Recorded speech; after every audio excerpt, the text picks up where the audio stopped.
Europe হঠাৎ সামরিক budget নিয়ে এত ভাবছে কেন? গোটা বিশ্বের সামরিক ব্যয় আসলে কত? কে সবচেয়ে বেশি ব্যয় করে? এই যে সামরিক ব্যয়ের প্রশ্নটি নতুন করে উঠছে, এখানে আসলে কোন সংকটটি আসলে সামনে চলে আসছে বারবার? দর্শক, ইন্ডিপেন্ডেন্ট ডিজিটালে স্বাগত। সামরিক ব্যয় নিয়ে হঠাৎ করেই বেশ একটা আলোচনা, বেশ মানুষের মধ্যে দেখা যাচ্ছে একটা আগ্রহ তৈরি হয়েছে কার সামরিক ব্যয় কত। বিশেষত ইউরোপের দেশগুলোর ক্ষেত্রে এই নিয়ে ব্যাপক ধরনের একটা আলোচনা তৈরি হয়েছে।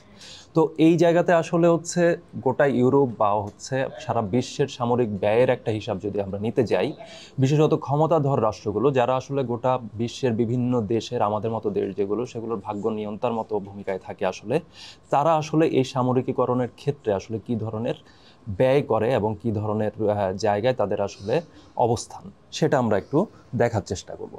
প্রথমেই আসলে মূল প্রসঙ্গে একদম শুরুর প্রশ্নটি যেটি ছিল যে ইউরোপ হঠাৎ করে এত ভাবছে কেন। আপনারা জানেন যে গেল রোববার মিউনিক সিকিউরিটি কনফারেন্স, মিউনিকে একটি সিকিউরিটি কনফারেন্স হয়েছে। সেখানে হচ্ছে যুক্তরাষ্ট্রের ভাইস প্রেসিডেন্ট জেডি ভেন্স সেখানে ইউরোপের নেতৃত্বের সাথে হচ্ছে কথা বলেন। সেখানে তিনি জানিয়ে দেন যে ইউরোপের দেশগুলো যেন তাদের নিজ নিজ দেশের মোট দেশজ উৎপাদন অর্থাৎ জিডিপির অন্তত 5% যেন সামরিক খাতে ব্যয় করে। তো এই যে এই দাবিটি যুক্তরাষ্ট্র যেটি জানালো, সেই দাবির প্রেক্ষাপটটি আসলে কি?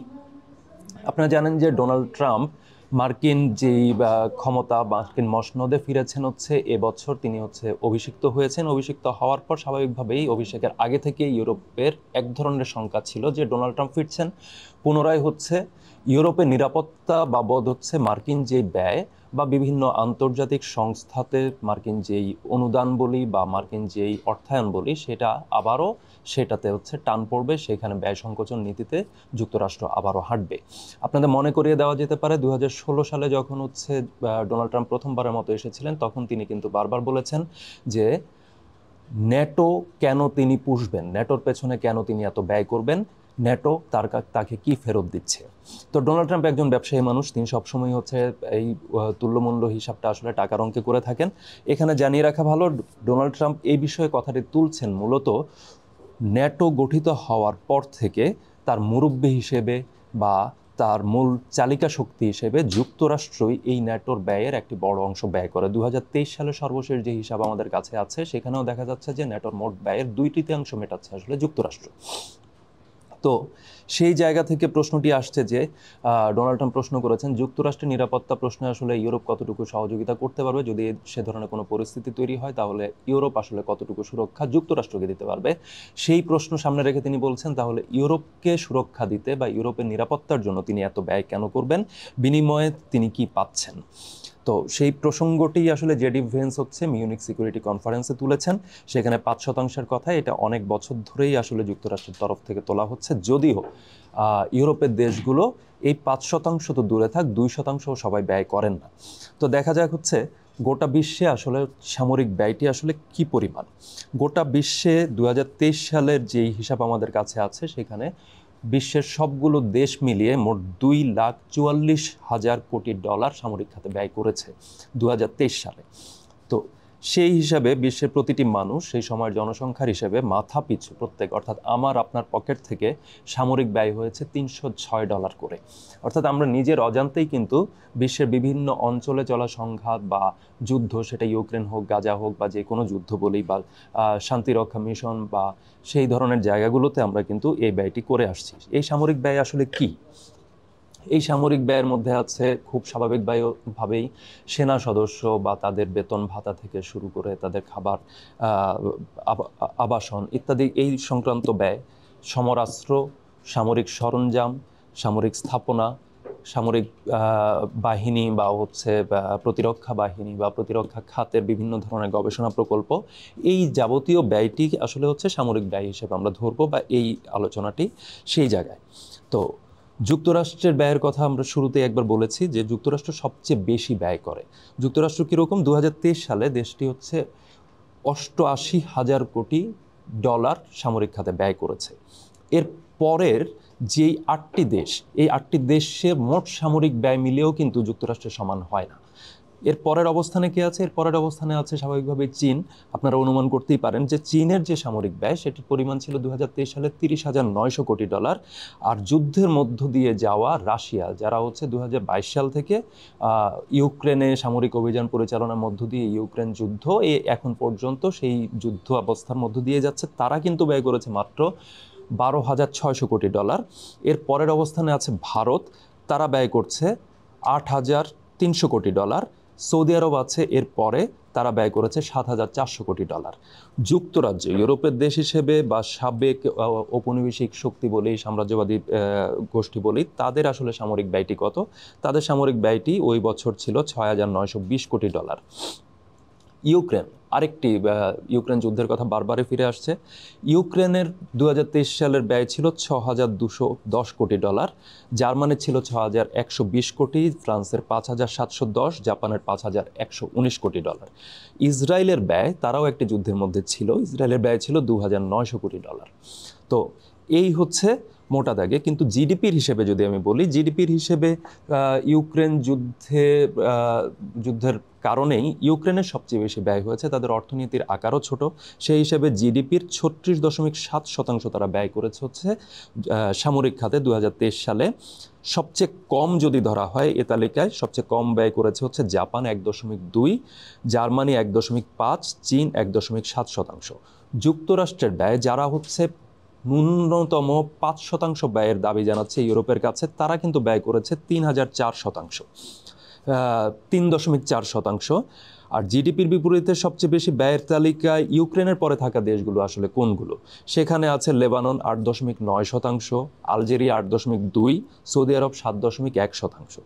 তো খেয়াল করলে দেখা যাবে যুক্তরাষ্ট্র নিজেই কিন্তু তার জিডিপির 5% সামরিক খাতে ব্যয় করে না, যদিও তার জিডিপির আকার অনেক বড় এবং সেই হিসেবে 3.4% যা আসে সেটা আগেই বলেছি $88,000 কোটি। সেটি এমনিতেই হচ্ছে প্রায় সর্বোচ্চ ব্যয় সামরিক খাতে ব্যয় করে যেই দেশগুলো, তাদের সবচেয়ে বেশি, তাদের থেকে অনেক বেশি। তার সাথে এমনকি বাণিজ্য যুদ্ধ বলি বা হচ্ছে পরবর্তী পরাশক্তি হিসেবে যুক্তরাষ্ট্রের চোখে চোখ রেখে কথা বলা যে দেশ, সেটি হচ্ছে চীন। চীনের ব্যয়ের থেকেও দ্বিগুণের চাইতেও বেশি তারা ব্যয় করে। তো এই যে ব্যয়, এই ব্যয়ের জায়গা থেকে হচ্ছে যুক্তরাষ্ট্রের কথা হচ্ছে যে ইউরোপের দেশগুলোর মধ্যে হচ্ছে যুক্তরাজ্য তুলনামূলক বেশি ব্যয় করে, কিন্তু সেই যুক্তরাজ্যের ব্যয়ের পরিমাণ হচ্ছে মাত্র $6,920 আর জিডিপি শতাংশের হিসেবে জার্মানি, যাদের প্রভাব ইউরোপীয় ইউনিয়নে অনেক বেশি, সেই দেশটি আসলে 1.5% মতো ব্যয় করে। যদিও 2006 সালে ইউরোপের দেশগুলো আলোচনায় বসে ঠিক করেছিল যে তারা অন্তত জিডিপি 2% করে সামরিক খাতে ব্যয় করবে। তো এই যে আলোচনাটি তারা করেছিল, তারপর কিন্তু তারা সেখানে পৌঁছাতে পারেনি। কারণ কি? কারণ একটি কারণ হতে পারে যে 2008 সালে একটি মহামন্দার কবলে হচ্ছে বিশেষত পশ্চিমা বিশ্ব এবং সেখান থেকে সারা বিশ্বই এটাতে আক্রান্ত হয়। সেই সময়টাতে এই যে 2% ব্যয় যখন নির্ধারণ করেছিল, স্বাভাবিকভাবে ওই মহামন্দার কবলে পড়ার কারণে তারা হয়তো এটি অ্যাটেইন করতে পারেনি বা সেখানে পৌঁছাতে পারেনি। কিন্তু এরপরেও কিন্তু সেভাবে পারেনি। এই যে ইউরোপ একটি যুদ্ধের মধ্য দিয়ে যাচ্ছে, ইউক্রেন যুদ্ধ, সেই ইউক্রেন যুদ্ধের সময় ইউক্রেনে নানা ধরনের সামরিক সহায়তা, মানবিক সহায়তা, অনেক কিছু পাঠিয়েছে ইউরোপের দেশগুলো, নানাভাবেই সেটাতে সাড়া দিয়েছে। কিন্তু তাও কিন্তু 32টি দেশ, বর্তমানে ন্যাটো সদস্য হচ্ছে 32, যদিও 12 সদস্য নিয়ে যাত্রা করেছিল দ্বিতীয় বিশ্বযুদ্ধ পরবর্তী সময়, এখন এই 32টি দেশের মধ্যে মাত্র 23টি দেশ কিন্তু 2% কিছু বেশি বা 2% বেশি ব্যয় করেছে। তো তারা এবার গেল সোমবার, অর্থাৎ জেডি ভেন্সের মিউনিক সিকিউরিটি কনফারেন্সের পর গেল সোমবার হচ্ছে জরুরি বৈঠকে বসেছিল প্যারিসে। ইউরোপীয় ইউনিয়ন ছিল, জার্মানি, ফ্রান্স, তারা উপস্থিত ছিল, যুক্তরাজ্যের প্রতিনিধিরা ছিল, বড় বড় দেশগুলো তারা বসেছিল। তারা নির্ধারণ করেছিল যে তাদের সামরিক ব্যয়টা বাড়াতে হবে। কথা হচ্ছে কেন এই সামরিক ব্যয় বাড়ানোর প্রসঙ্গটি আসছে, এখানেই হচ্ছে মূল কথা যে সংকটটি আসলে কোন জায়গায় তারা অনুভব করছে। তারা দেখেছে যে প্রথম বিষয়, আগে বলেছি, ডোনাল্ড ট্রাম্প এসেছেন, এটাই একটা আসলে তাদের শঙ্কিত হওয়ার জন্য একটা বড় কারণ। কারণ ডোনাল্ড ট্রাম্প বরাবরই সেই পরীক্ষিত মিত্র বা সেই নতুন বিশ্ব ব্যবস্থা, যেটা হচ্ছে দ্বিতীয় বিশ্বযুদ্ধের পর যেটা হলো একমুখী বিশ্ব কাঠামোর মধ্য দিয়ে যেটা প্রবর্তন হলো, সেইখানে যে ইউরোপীয় মিত্র দেশগুলোকে এক ধরনের ব্ল্যাঙ্ক চেক দেওয়া, যে তোমাদের নিরাপত্তা গ্যারান্টি আমি দিব, সেই নিরাপত্তা গ্যারান্টিটি তিনি আসলে আর ক্যারি করতে চান না। তিনি সরাসরি এই কথাটি বিভিন্নভাবে বলেছেনও, কিন্তু সেটি এখন পর্যন্ত ইউরোপকে এই প্রশ্নেই আসলে ভীষণভাবে শঙ্কিত করে তুলেছে। সত্যি সত্যি যদি ডোনাল্ড ট্রাম্প এই নিরাপত্তা গ্যারান্টি তুলে নেন, তাহলে ইউরোপ আসলে কোথায় গিয়ে দাঁড়াবে? এর মধ্যে যখন ইউক্রেন যুদ্ধ নিয়ে গ্রহণযোগ্য সমাধানে পৌঁছানোর প্রশ্নে রিয়াদে যখন রাশিয়ার সাথে যুক্তরাষ্ট্র বসছে, সেইখানে ইউরোপে চলমান একটি যুদ্ধ, সেই নিয়ে সেটার সমাধান নিয়ে আলোচনা, কিন্তু সেখানে ইউক্রেনকে ডাকা হয়নি, ইউরোপের কোনো দেশকে ডাকা হয়নি, ইউরোপীয় ইউনিয়নকে ডাকা হয়নি, কোনো ধরনের প্রতিনিধিত্ব তারা নিশ্চিত হোক। এমনকি সেই বৈঠকের আহ্বানের পরে তা নিয়ে হওয়া তীব্র সমালোচনা, ইউরোপের পক্ষ থেকে বা যুক্তরাজ্যের পক্ষ থেকে তোলা নানা আপত্তি, সেটাকে অ্যাভয়েড করে বৈঠক পরবর্তী সংবাদ সম্মেলন বা সাংবাদিকদের সাথে বিভিন্ন প্রশ্নের জবাবেও কিন্তু অচিরেই যে এই শান্তি আলোচনা বা শান্তি প্রক্রিয়া বা সমাধান খোঁজার যে বৈঠক, সেইখানে ইউরোপকে অঙ্গীভূত করা হবে তেমন কোনো ইঙ্গিতও কিন্তু নেই। ফলে ইউরোপের দুশ্চিন্তা হচ্ছে তাদের যেই প্রভাব বলয় তারা অনেকটা এক ধরনের বাদ পড়ে যাওয়া, যেই শক্তির কাঠামো, যে শক্তিধর দেশের কাঠামো, হ্যাঁ ইউরোপের দুই একটি দেশ, যুক্তরাজ্য আপনারা জানেন, ফ্রান্স, তাদের হাতে পারমাণবিক অস্ত্র আছে, কিন্তু এই পারমাণবিক অস্ত্র থাকলেই তো আসলে চলছে না। কারণ পারমাণবিক অস্ত্র কথায় কথায় প্রয়োগ করা যায় না, সেটা নিয়ে নানান ধরনের বিধি আছে। পারমাণবিক অস্ত্র ইউরোপের বাইরেও আছে, ফলে সেটি প্রয়োগ বাস্তবিক কোনো সমাধান বা কোনো ধরনের শক্তি প্রদর্শনের পদ্ধতি হতে পারে না। সে কারণে তাদের সামনে যে প্রশ্নটি আসছে যে তারা যদি এই মুহূর্তে প্রতিরক্ষা বা সামরিক ব্যয়টি একটি সন্তোষজনক পর্যায়ে না নেয়, তাহলে এই যে নতুন বিশ্ব ব্যবস্থার যে ইঙ্গিতটি আসছে, বিশেষত চীন এবং রাশিয়া নতুনভাবে এই ইউক্রেন যুদ্ধ যদি তাদেরকে বাইরে রেখে যদি সমাধান হয়ে যায়, তাহলে রাশিয়া এই যুদ্ধে জয়ী হয়েছে বলেই প্রতীয়মান হবে। এবং রাশিয়া যদি জয়ী হিসেবে প্রতীয়মান হয়, তাহলে রাশিয়া আবারও শক্তির পর্যায়ে চলে যাবে। তার উপর থেকে নিষেধাজ্ঞা প্রত্যাহারের যে প্রতিশ্রুতি গতকাল মার্কো রুবিও এক ধরনের ইঙ্গিত দিয়েছেন, সেই নিষেধাজ্ঞা প্রত্যাহার করলে অর্থনৈতিক শক্তি হিসেবেও রাশিয়ার এক ধরনের প্রত্যাবর্তনের সম্ভাবনা তৈরি হবে। তো সেক্ষেত্রে ইউরোপ আসলে কোথায় গিয়ে দাঁড়াবে, এই প্রশ্নটিই আসলে তাদের ঝুঁকি নিয়ে বা আশঙ্কা নিয়ে ভাবতে বাধ্য করছে। এবং এই প্রশ্নটি তাদেরকে বাধ্য করছে সামরিক ব্যয় থেকে শুরু করে যাবতীয় বিষয়গুলো নতুনভাবে চিন্তা করা। অস্তমিত ব্রিটিশ সূর্য বলি বা অস্তমিত ইউরোপীয় সাম্রাজ্য বলি, সেই সাম্রাজ্য আসলে কতদিন নতুনভাবে তারা যেই সম্মান বা যে ধরনের প্রভাব বিস্তারের ক্ষমতা রাখে এখনও পৃথিবীতে, সেইটি আসলে কতদিন চালিয়ে যেতে পারবে, সেই প্রশ্নটি আসলে অনেকখানি নির্ভর করছে এই প্রশ্নটির মীমাংসার উপরে।